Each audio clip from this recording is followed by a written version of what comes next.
Hello everyone, आज हम class 6 का एसएसटी का फर्स्ट चैप्टर पेज नंबर 12 से नाउ कंसिडर अ ग्लोब इस पैराग्राफ से स्टार्ट करेंगे। Now consider a globe which is a sphere on which a map is drawn. This may be a map of the earth, the moon, the planet Mars, the stars and constellations in the sky, etc. The physical object, like the one shown in the drawing on the next page, is a sphere that is generally made of metal, plastic और cardboard. अब हम एक globe के बारे में समझेंगे कि जो ग्लोब वो क्या होता है। जो ग्लोब होता है वो एक स्फेयर होता है, एक स्फेयर शेप का होता है। स्फेयर जैसे हमारी बॉल्स होती हैं उस शेप का होता है, जिसके ऊपर किसी भी जगह का मैप बना होता है। वो मैप पूरी अर्थ का हो सकता है, मून का हो सकता है, किसी और प्लैनेट का हो सकता है, या फिर स्टार्स का, कॉन्स्टेलेशंस का, किसी भी चीज़ का वो हो सकता है।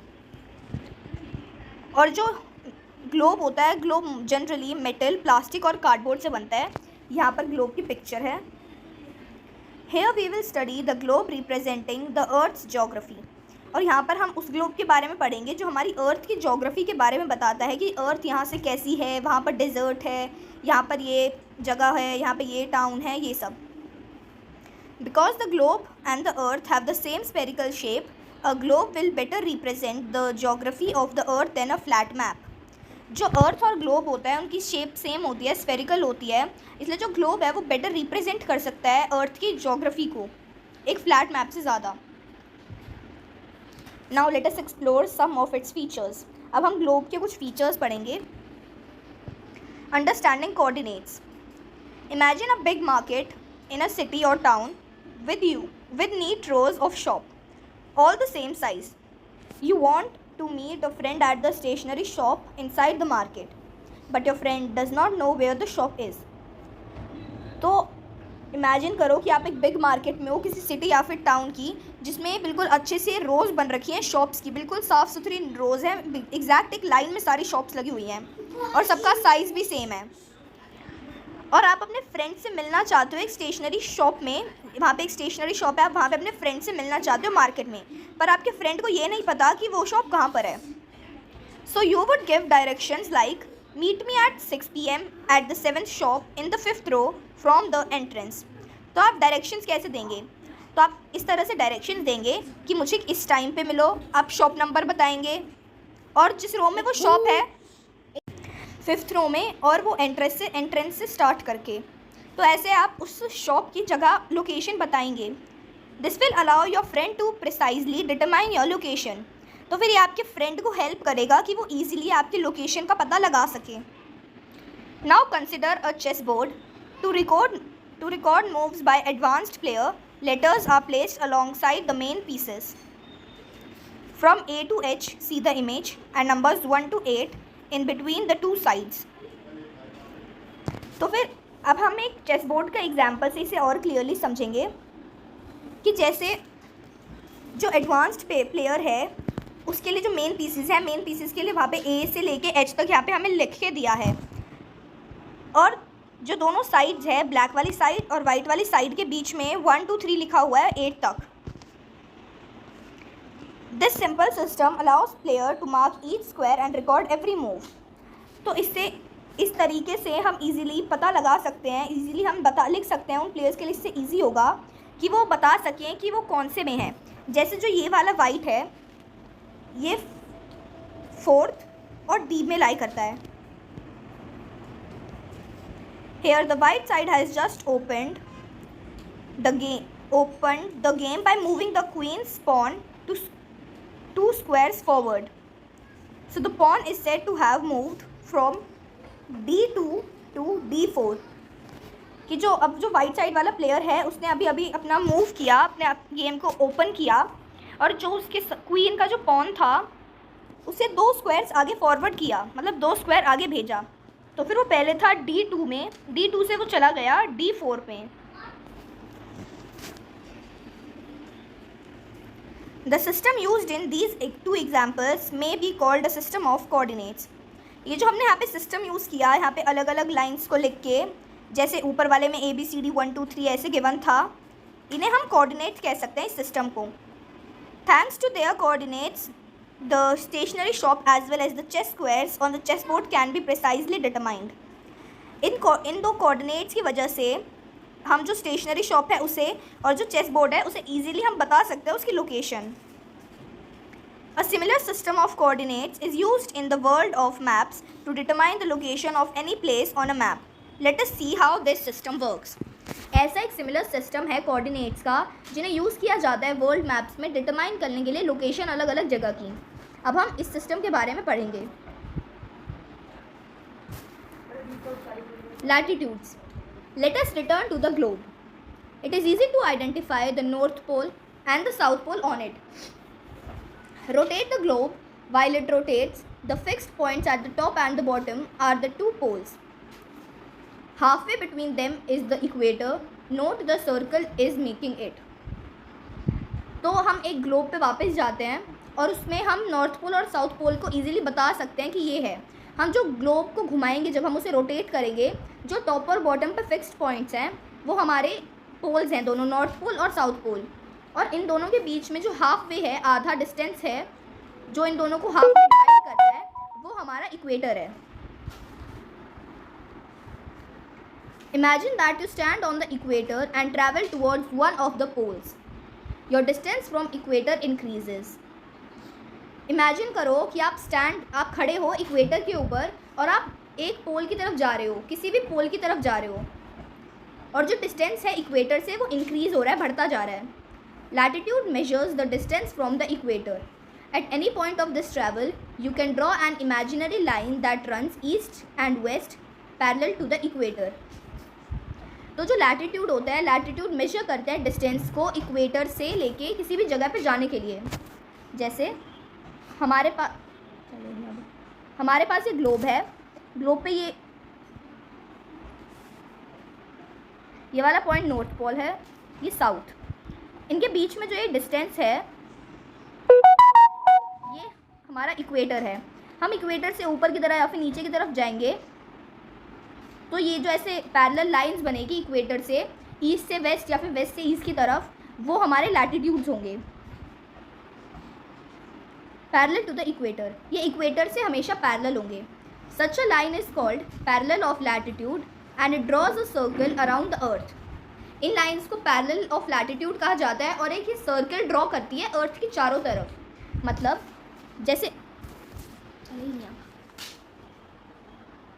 जैसे हमारा ये अर्थ है और ये हमारे कोई लैटिट्यूड है, ये इसके चारों तरफ ऐसे सर्कल में बनाएगी, मतलब इसके चारों तरफ घूमेगी, 360 डिग्री रोटेट करेगी. Again it is easy to note on the globe that the largest circle is the equator. और ये बहुत ईजी है बताना ये ग्लोब के ऊपर कि जो लार्जेस्ट सर्कल है वो इक्वेटर है, क्योंकि जो इक्वेटर है वो उसके बिल्कुल सेंटर से जाता है. While the circles marked by the parallel of latitudes grow smaller as we move northward to southward. और जो इक्वेटर के ऊपर जो इक्वेटर के पैरेलल सर्कल्स बनते हैं वो स्मॉलर होते जाते हैं जब हम नॉर्थ से साउथ की तरफ बढ़ते हैं. Latitudes are expressed in degrees. By convention, the equator is latitude 0 degree, while the latitudes of the two poles are 90 degree north and 90 degree south. 90 degree south respectively. This is noted 90 degree north and 90 degree south. जो latitudes होते हैं उन्हें degrees में mark किया जाता है, degrees में बताया जाता है, लिखा जाता है. जो इक्वेटर है वो 0 डिग्री है और जो लैटिट्यूड है टू पोल्स के, नॉर्थ पोल है 90 डिग्री और नॉर्थ के लिए n, और साउथ पोल है 90 डिग्री s, 90 डिग्री साउथ. ये हमारी अर्थ के ऊपर लैटिट्यूड्स बना रखे हैं और लॉन्गिट्यूड्स भी हैं. लॉन्गिट्यूड्स आप आगे पढ़ोगे. इस तरफ वेस्ट,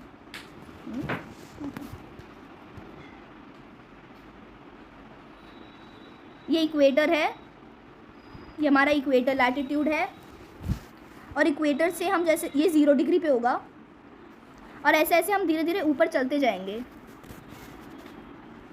और नॉर्थ पोल और साउथ पोल पे 90 degree. There is a connection between latitude and climate. Around the equator, the climate is generally hot. It is called torrid, As you travel away from the equator towards one of the poles, in other words, as your latitude increases, the climate becomes more moderate or temperature. And closer to the north or south pole, the climate grows colder or frigid. जो latitude है और climate है उनके बीच में एक connection है. जब आप इक्वेटर के आसपास होते हैं तो फिर जो क्लाइमेट है होता है वो जनरली हॉट होता है, गर्म क्लाइमेट होता है, और उस क्लाइमेट को हम टॉरिड कहते हैं. और जैसे जैसे हम इक्वेटर से टू पोल्स की तरफ जाते हैं, जैसे जब हमारी लैटिट्यूड्स इंक्रीज़ करती हैं तो फिर जो टेम्परेचर है वो मॉडरेट हो जाता है, उसे हम टेम्परेचर भी कहते हैं. और जब हम नॉर्थ पोल या फिर साउथ पोल के क्लोज होते हैं तो फिर जो क्लाइमेट है वो बहुत ज़्यादा कोल्ड हो जाता है, उसे हम फ्रिजिड कहते हैं. Now you will learn in science why this is so and also why we experience different seasons in the course of a year. अब इस चीज़ को आप अपनी साइंस की बुक में पढ़ेंगे कि ऐसे अलग अलग सीजन्स क्यों होते हैं एक ईयर के अंदर. यहाँ पे डिफरेंट लैटिट्यूड्स लॉन्गिट्यूड्स बता रखे हैं. जैसे जैसे हम ऊपर जाएंगे हमारे लैटिट्यूड्स इंक्रीज़ होते जाएंगे और नीचे आएंगे तो लैटिट्यूड डिक्रीज़ हो जाएंगे. लॉन्गिट्यूड्स ये लाइंस हैं, वर्टिकल लाइंस हैं अर्थ की. Imagine now that you have to travel from north pole to the south pole. Imagine करो आपको नॉर्थ पोल से साउथ पोल जाना है by the shortest possible line, सबसे शॉर्टेस्ट लाइन से जिससे आप जा सकते हैं. Observe the globe. You will see that instead of passing through Europe and Africa, you could just as well pass through Asia. The distance would be same. कि जैसे हमारे पास मान लो एक ग्लोब है, हमें ये नॉर्थ पोल से साउथ पोल जाना है, तो फिर हमें सबसे शॉर्टेस्ट डिस्टेंस से जाना है. तो हम किसी भी तरफ से आए, ज़रूरी नहीं है कि हम यूरोप या अफ्रीका से आए, अगर हम एशिया से भी आएंगे तब भी हमारा डिस्टेंस सेम ही रहेगा. These lines are called meridians of longitude. इन लाइन्स को मेरिडियंस ऑफ लॉन्गिट्यूड कहा जाता है. They are all half circles running from one pole to the other. ये फुल सर्कल नहीं होती हैं, जैसे लैटिट्यूड फुल सर्कल होते हैं, ये फुल सर्कल नहीं होती है, ये एक पोल से दूसरे पोल तक होती हैं, हाफ सर्कल होती है. You will also learn in science that the earth spins on it axis. To put it simply, let's place a desk lamp a little away from a globe focused on it and imagine that this is the sun illuminating the earth. अब ये आप एक और चीज़ science में पढ़ेंगे, जो अर्थ होती है वो स्पिन करती है अपने एक्सिस पे, वो घूमती है अपने एक्सिस पे. अब हम इसे इजीली समझने के लिए आप एक डेस्क लैम्प ले सकते हैं, उसे हमारे जो ग्लोब है उससे थोड़ा दूर रख सकते हैं, पर जो फोकस है वो ग्लोब के ऊपर होना चाहिए. और इमेजिन करो जो लैम्प है, लैम्प आपका सन है जो अर्थ के ऊपर रोशनी दे रहा है. Slowly rotating the globe eastward, we can note that for some places on the earth it is morning, while for others it is midday, evening or night. आप स्लोली जब उसे ईस्ट की तरफ घुमाओगे, जो आपका ग्लोब है उसे ईस्टवर्ड मूव करेंगे, रोटेट करेंगे, तो आप एक चीज़ नोटिस करेंगे कि किसी तरफ मॉर्निंग होगी जिधर सीधा लाइट आ रही है सन की या फिर यहाँ पे हमारे लैम्प की, जहाँ पे सीधा लाइट आ रही है वहाँ पे मॉर्निंग होगी. ऐसे ऐसे अलग अलग जगहों पर अलग अलग टाइम चल रहा होगा, जैसे कहीं पे इवनिंग, कहीं पे नाइट, कहीं पे mid day. When it's breakfast time in one country, it's lunch time in another, and in a third country, people are fast asleep. जहाँ पर कहीं किसी कंट्री में ब्रेकफास्ट टाइम होगा, वहीं किसी में लंच चल रहा होगा, या फिर तीसरी कंट्री के लोग सो चुके होंगे. That is why, by measuring the longitude of a place, we will also be measuring the time at that place. Let us see how. अब हम मेजर करके लॉन्गिट्यूड को किसी भी जगह का हम ये भी मेजर कर सकते हैं कि वहाँ पे क्या टाइम होगा. अब हम देखेंगे कि कैसे. To measure longitudes we need to define a reference point called the prime meridian. It is also called Greenwich Meridian because in the year 1884, some nations decided that the meridian passing through Greenwich, an area of London in England, would become the international standard for the prime meridian. It is marked as 0 degree longitude. तो फिर हम जब major करते हैं longitudes को किसी भी reference point से, तो जो हमारा रेफरेंस पॉइंट होता है वो है हमारा प्राइम मेरिडियन. ये ग्रीनविच में है, लंदन में एरिया, इंग्लैंड में लंदन का एक एरिया है ग्रीनविच, वहाँ से प्राइम मेरिडियन पास करती है. 1884 में कुछ नेशंस ने साथ में मिलके प्राइम मेरिडियन को इंटरनेशनल स्टैंडर्ड डिक्लेयर कर दिया था, डिसाइड कर दिया था. और इसे 0 डिग्री लॉन्गिट्यूड मार्क किया था। ये जो हमारी ग्लोब है, अर्थ है, इसके ऊपर से यहाँ से हमारा प्राइम मेरिडियन जाता है, ये 0 डिग्री होता है। और ये ग्रीनविच से जाता है जो लंदन में एक जगह है इंग्लैंड में। Just as latitude is a measure of the distance from the equator if you travel towards one of the poles, longitude is a measure of the distance from the prime meridian if you travel along the equator. जैसे latitude होता है वो major होता है equator से, जैसे आप poles की तरफ जाते हैं वो डिस्टेंस होता है, मेजर करता है। वैसे ही जो लॉन्गिट्यूड होता है, लॉन्गिट्यूड भी डिस्टेंस होता है जब आप प्राइम मेरिडियन से इक्वेटर की तरफ जाते हैं। मतलब ये हमारी अर्थ है, हम प्राइम मेरिडियन से इस तरफ जा रहे हैं, ये हमारा डिस्टेंस मेजर करेगा।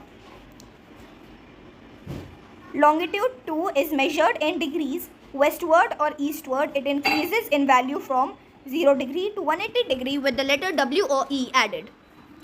तो फिर जो लॉन्गिट्यूड होता है उन्हें भी डिग्रीज में मेजर किया जाता है, जैसे लैटिट्यूड्स को किया जाता है।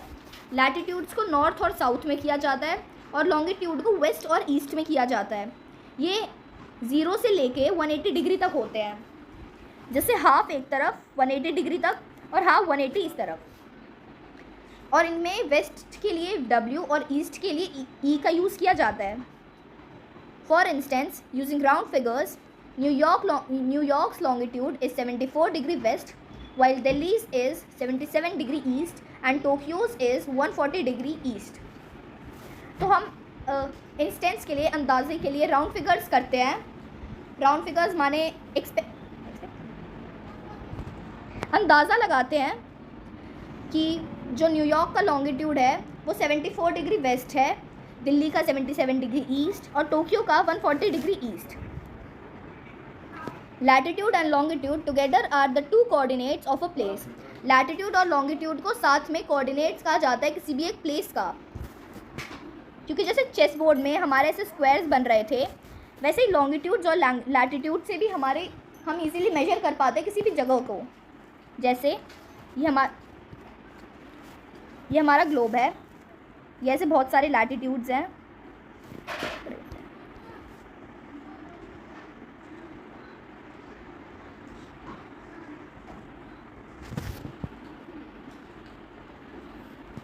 तो फिर हम इससे इजीली मेज़र कर सकते हैं कि इतना डिग्री का लैटिट्यूड है, ये लॉन्गिट्यूड है, ऐसे आप बता सकते हैं कि हम कौन सी जगह पर हैं। With them, you are now able to locate any place on the earth. इनकी हेल्प से आप कोई भी प्लेस लोकेट कर सकते हो अर्थ के ऊपर। You can now understand a statement such as Delhi lies at 29 degree latitude and 77 degree longitude. तो अब आप इस स्टेटमेंट को पढ़ के बता सकते हैं, आप समझ जाओगे स्टेटमेंट को पढ़ के कि दिल्ली कहाँ पर लाई करता है। और ये जो वैल्यूज़ है ये एग्जैक्ट वैल्यूज़ नहीं है, राउंडेड है, मतलब अंदाज़ा लगाया गया है कि इसके ही अराउंड है। Figure 1.3 on page number 15 shows the parallels of latitude and the meridians of longitude together on globe as blue lines.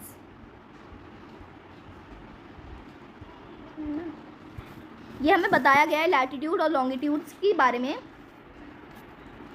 यहाँ पे इस फिगर में हमें दिखाया गया है कि लैटिट्यूड्स और लॉन्गिट्यूड्स कहाँ कहाँ पर है, कितने डिग्रीज के हैं। यहाँ पे ये इक्वेटर, प्राइम मेरिडियन, ऐसे ही बाकी के भी लैटिट्यूड्स और लॉन्गिट्यूड्स दिखाए गए हैं। All these lines together constitute a grid for the globe. They are also called grid lines.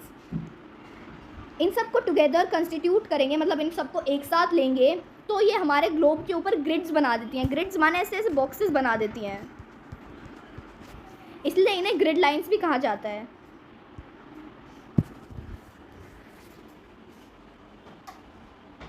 तो ये वाली जो लाइन है येलो वाली, ये ग्रीनविच मेरिडियन है, या फिर हम इसे प्राइम मेरिडियन भी कहते हैं। और ये वाला जो, इसको अगर हम हाफ से कट करेंगे, इसे यहाँ से कट करेंगे, तो फिर जो हाफ जाएगा वो होगा वेस्टर्न हेमिस्फेयर, और जो दूसरा हाफ होगा इस तरफ वाला, जिस तरफ एशिया आएगा, वो होगा ईस्टर्न हेमिस्फेयर। और ऐसे ही जो हमारा इक्वेटर है, इक्वेटर से हम इसे कट करेंगे तो ऊपर होगा नॉर्दर्न हेमिस्फीयर और नीचे होगा सदर्न हेमिस्फीयर, जहाँ पे हमारे पोल्स भी हैं, नॉर्थ पोल और south pole. The map shows a few ancient Indian cities close to the Ujjaini meridian. जो उज्जैनी मेरिडियन है इंडिया के अंदर, उसे हमारे इंडिया का स्टैंडर्ड टाइम लिया जाता है, क्योंकि इंडिया से भी बहुत सारी लॉन्गिट्यूड्स पास करती हैं, तो फिर सारी जगह पे अलग अलग टाइम हो सकता है। इसलिए जो उज्जैन से मेरिडियन जाती है उसे प्राइम मेरिडियन लिया गया है इंडिया के लिए, जिससे पूरी कंट्री में एक स्टैंडर्ड टाइम रहे।